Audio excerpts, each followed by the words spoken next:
John Boecklin for the band Bad Wolves. I play drums. We got a new record called Die About It. Comes out on Better Noise Records November 3rd. And we worked our ass off on it, and here she comes in a couple days now. Beautiful, John. Thanks for joining us today. Good to see you. Good to be here. I was going to say, man, Bad Wolves released your fourth album, Die About It, on November the 3rd. So how are you feeling about it? Very good. Very fresh. Feels like a great start to a cycle. We're going to hit the road with Bush in America. I feel the record has a lot of not avant-garde things, but things we certainly haven't tried before, which makes us feel not stuck in a rut doing the same old. Rock radio in general is the kind of band we are, with some very, very, very heavy songs on the side. And so you can feel it every album, a creative rut of getting kind of stuck in certain formulas. And so we tried to do the best we can to stay out of those, and just doing songs that feel more expressive and make you feel a little bit more emotions than some of the past songs. So can you dive into it a bit more deeper musically, mate, what you're going for with it? What I've done with it? Yeah, like what you're going for musically with the album. We weren't. I think where we started is we weren't going for anything.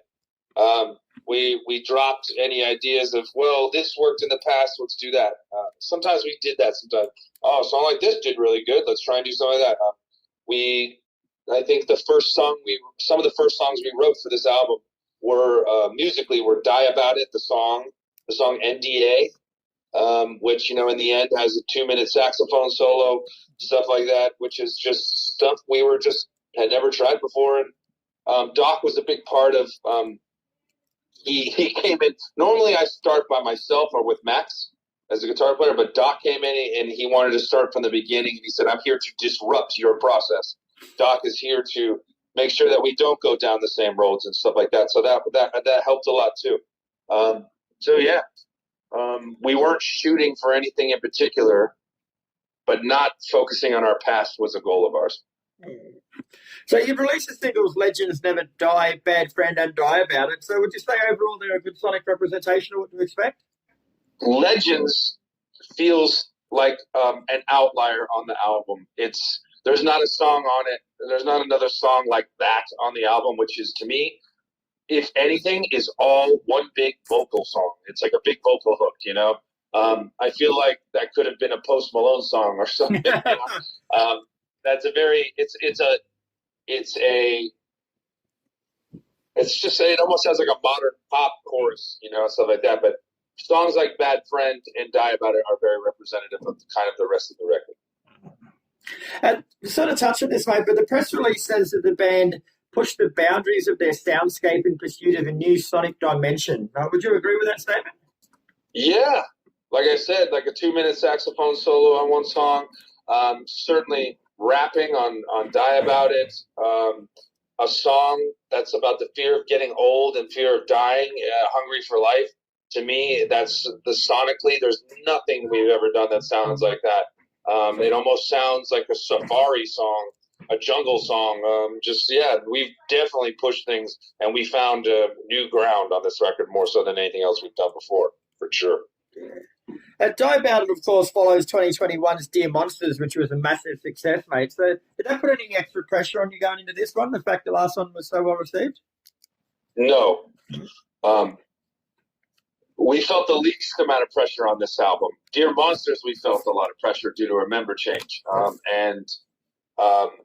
think, if anything, we are excited to get away from Dear Monsters and start over. Yeah.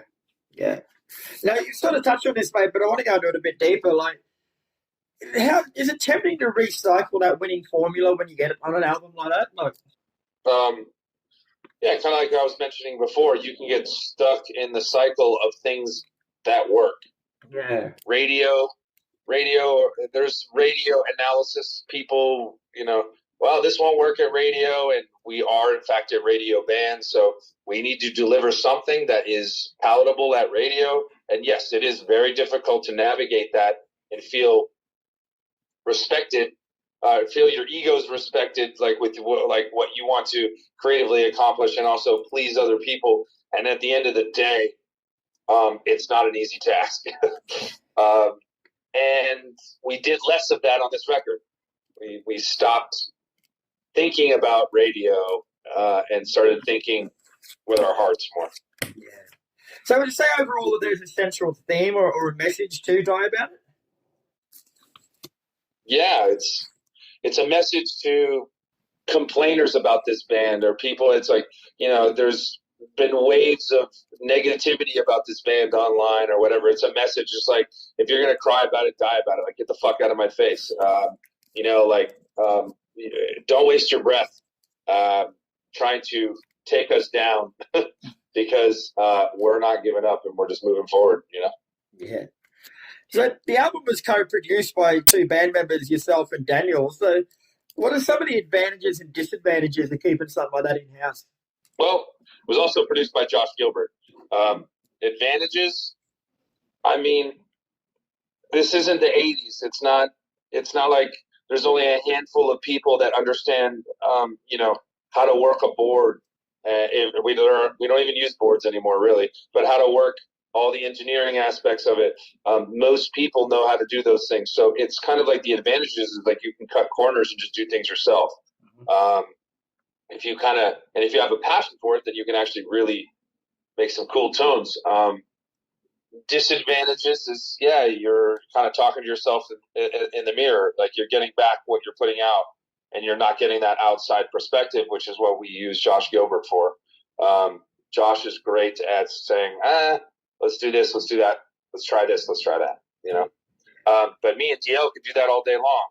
And, sometimes it's nice to have that last outside help, but we got the record mixed by Joseph McQueen. We got a producer, Josh Gilbert. DL and I alone could make an entire album and produce and mix it. He could mix it and whatever, but it's not. That's going to be around 80%. It's not going to be 100. So there's limitations to what we can do for sure, but we try and get it done. As that's why we hire other people as well. Yeah. So as mentioned earlier, man, this is the band's fourth album. So how would you say that Bad Wolves sound has changed from your debut Disobey to Die About It? Yeah, like the first album was an extremely heavy.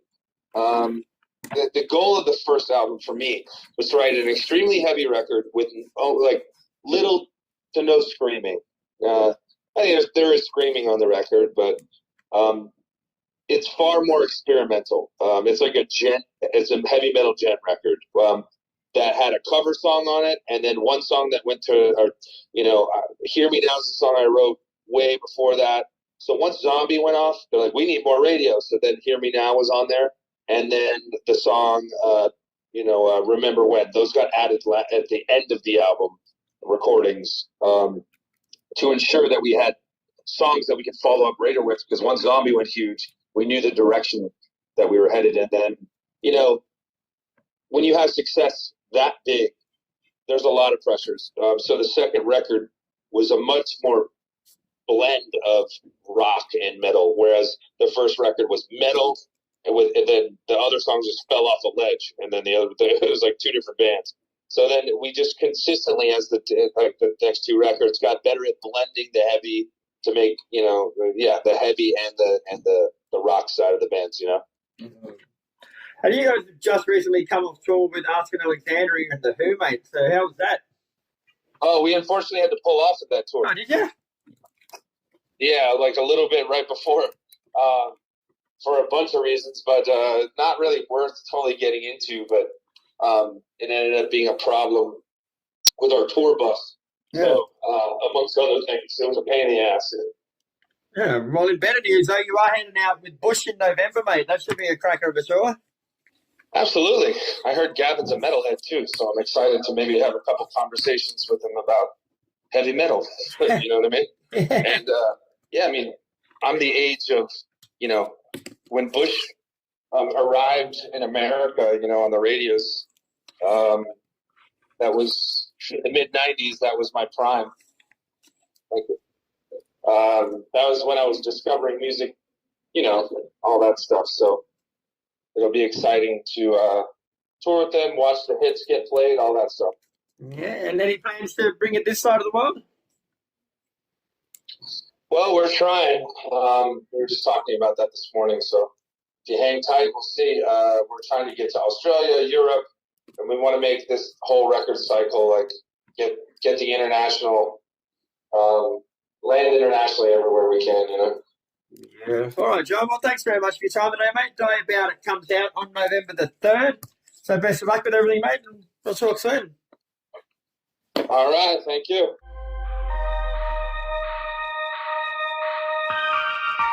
Just set yourself free.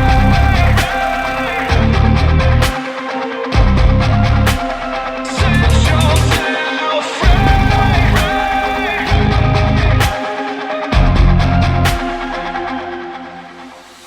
Fading out into obscurity, up to my eyes with all the absurdity. Bullshit that comes out your mouth ain't concerning me. You're never hurting me, looking foolish universally. Spreading disease with your pestilence, playing your internet game for the hell of it. Grasping at straws, you deem yourself relevant with crystal clarity, lacking the etiquette. I don't wanna talk about your temperament, I don't wanna come across spitting like a pessimist. We're bad friends, nah, we just met the requisite. Crawling on glass cause the motherfucker's delicate. Backstage waiting on my sentiment. In the meantime, head up our minute gentlemen. But we all know that you're just so negligent. Any given Sunday like a motherfucking testament. Fuck. You can't just lay enough aloud. God, look back. Why you study everything nothing now? No one cares who it is that you blame today. Hope you find happiness so your soul can change. I'm not your enemy.